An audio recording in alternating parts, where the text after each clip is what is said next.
Signs of a skinwalker. 8. It was like it knew we knew what it really was. I decided to join my bestie Karen for a 3-day stay at her grandmother's place on the res. Her grandmother lives near a place called Tuba City, Arizona, in the middle of nowhere but surrounded by rural homes. We go to college together and I was kinda interested to know about Navajo tradition. The first day we stayed, it was pretty chill, nothing out of the ordinary, but then her grandma said that a stray dog came out of nowhere and wouldn't leave. To me, it did act kinda strange and ugly looking. Its black, shaggy coat looked like a mix between a German Shepherd and a lab. That night we were watching a movie in the living room. Had big windows that looked out into the front where the cars are parked, nothing fancy. With the curtains wide open, Grandma was in the kitchen cooking dinner, and we were watching a movie. Next to the window is a medium bookshelf and where DVDs are kept. Karen went to put back a DVD we had just watched, but she freaked out because that stray black dog was staring at us through the window standing on top of the wood box outside. Not something normal dogs do from my point of view or hers. Usually my dog, which is a house dog, scratches the door to be let in. Res dogs aren't house dogs, and dogs inside houses are frowned upon in Navajo tradition, meant to protect the house and owner. The other dogs seemed to stay away from it. Karen opened the door and yelled at it to get it off the box. It ran off behind the shed. We went to the Tuba City to get some groceries, came back to the house. The dog was nowhere to be seen, nothing unusual. Grandma went to visit some people, so it was just Karen and I. About 5 o'clock, we heard someone trying to open the door. Both of us looked out since there had been no car heard and no dogs barking. Looking out the living room window to the door, and there was the dog trying to open the door with its paws. 2 paws wrapped around the brass doorknob, standing on its hind legs. I thought that was weird, but wasn't really freaked out, Karen was. She opened the door and chased it off. Grandma came back later and Karen told her Grandma didn't like what she heard. Got ready to sleep. We slept in the spare bedroom since it had 2 beds. One window with curtains opened a little. We turned off the light, but there was a sound coming from on top of the roof. Pitter-patter footsteps and scratching sounds and panting. It then sounded like it jumped off onto the large plastic water barrel they had. At first we heard what sounded like barking, but as it grew louder, the other dogs seemed to be barking at something also, but all of a sudden, something was running around the house barking, and it was no dog. Nope, it wasn't. This barking sounded human, a deep male voice barking like it knew that we knew it wasn't a dog. Woof, woof, woof, rough, rrrr. Just exactly like that, adding the W's, R's, and A's, then panting again by the window, and we started freaking out. Karen decided to, in my opinion was stupid, open the curtains to look out. There was the stray dog on its hind legs looking into our bedroom, but this time it stunk, and what I thought were 2 black holes in the neck. Another pair of eyes twinkled. Think of those ugly, glossy spider eyes staring at you. And the paws were deformed-looking hands with overgrown, somewhat thick and sharp fingernails. Again, both screaming and shutting the curtains closed, Grandma came running through the door and seeing it. First thing she did was grab ashes from the fireplace, load 3 shells into the shotgun from under her bed, bless herself in Navajo, and went outside to shoot it, yelling in Navajo about how the thing wasn't welcome there and to get the hell out of there for it go to linger somewhere else. Them both being traditional.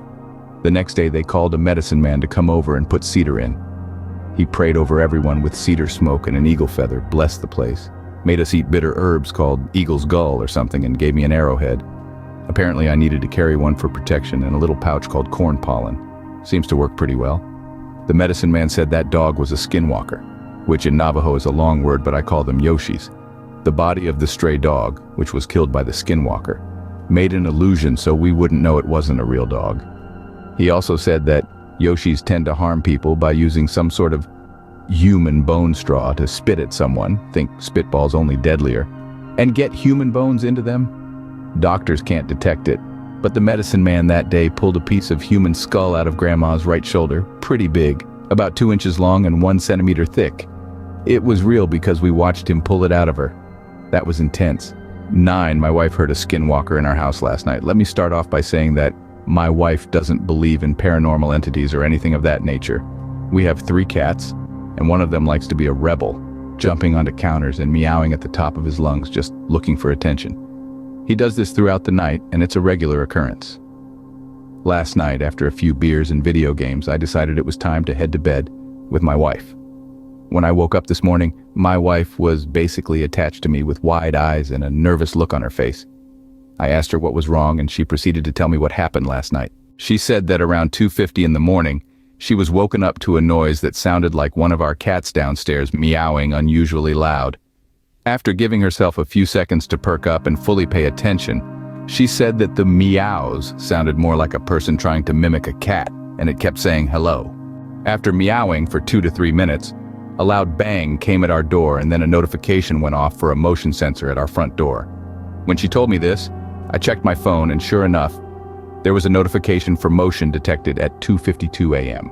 I asked her why she didn't wake me up so I could grab my gun. She said she was frozen with fear and didn't want it to hear her make a noise.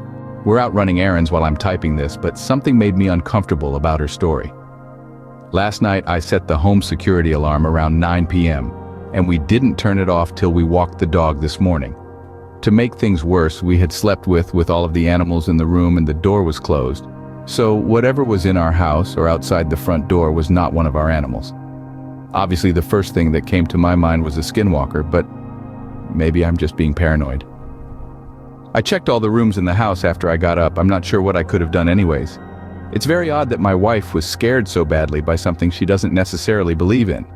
We bought this house brand new, so no one has lived here before. When I'm home alone, I do feel like I'm being watched or someone's always walking directly behind me. My wife also said that the house has given her chills since we moved in. Something is just off about it. We just got home and I went to hang up one of my shirts in the master bedroom closet when I noticed that the board that covers the attic access has been shifted a little. When I asked my wife about it, she said she's never been up there, and the builders would have placed it back in its original place before we made the purchase. I'm genuinely getting anxious just thinking about what could be going on. Has anyone had an experience like this, or similar at least? We're going to my mother-in-law's to get some sage. My wife said burning it should keep whatever's around our house away. Thank you for joining us on this chilling journey. Don't forget to subscribe to Creep Factor for more spine-tingling tales. Until next time,